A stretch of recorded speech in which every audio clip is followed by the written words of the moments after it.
14 ফেব্রুয়ারি 2019। বহু বছর পর কাশ্মীর ঘাঁটিতে মারাত্মক জঙ্গি হামলা। পুলওয়ামায় 40 জন সিআরপিএফ জওয়ান একটি জঙ্গি বিস্ফোরণে প্রাণ হারান।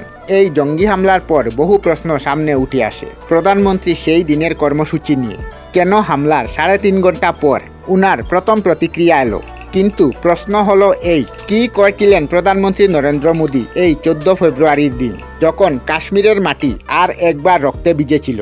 সকাল 7টায় প্রধানমন্ত্রী মোদী দেরাদুন বিমানবন্দরে পৌঁছান। খারাপ আবহাওয়ার কারণে উনাকে অপেক্ষা করতে হয়। সকাল 11:15 প্রধানমন্ত্রী Narendra Modi Jim Corbett national পার্কের উদ্দেশ্যে রওনা দেন। তিনি 4 ঘন্টা জিম করবেটে ছিলেন। দুপুর 1:30 পুলওয়ামায় একটি বোমাবর্তী গাড়ি বিস্ফোরণ সামনে আসে। মুহূর্তের মধ্যে সংবাদ মাধ্যমে এই জঙ্গি ঘটনা ছড়িয়ে পড়ে। প্রধানমন্ত্রী তখনও জিম করবেটে। বিকাল 4টায় প্রধানমন্ত্রী জিম করবেট থেকে রওনা দিলেন। খবর পাওয়ার পর প্রধানমন্ত্রী ভিতরে ভিতরে ভাবছিলেন এই পুলওয়ামা হামলার জবাব কিভাবে দেওয়া যায়। বিকাল 5:10 মোদী টেলিফোনের মাধ্যমে রুদ্রপুরে একটি রাজনৈতিক ঘোষণা জনসভা সম্বোধিত করেন। সন্ধ্যা 6:47 জঙ্গি হামলার 3.5 ঘন্টা পর মোদী পুলওয়ামা সংক্রান্ত প্রথম টুইটে আসেন। সবশেষে একটি কথাই বলবো, আমাদের প্রধানমন্ত্রী মোদী হলেন অদ্বিতীয়। তার কোনো জবাব নেই, ওনার তুলনা নেই, উনি অতুলনীয়।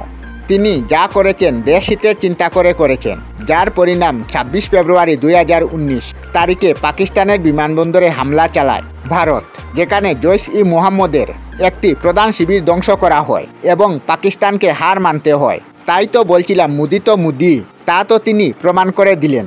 জয় হিন্দ, জয় ভারত, জয় হিন্দুস্তান, ভারত মাতা কি জয়।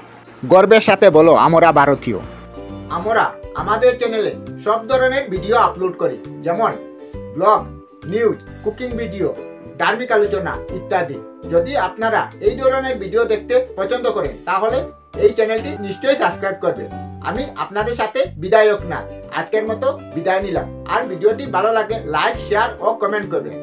ভিডিওটি সম্পূর্ণ দেখার জন্য অশেষ ধন্যবাদ।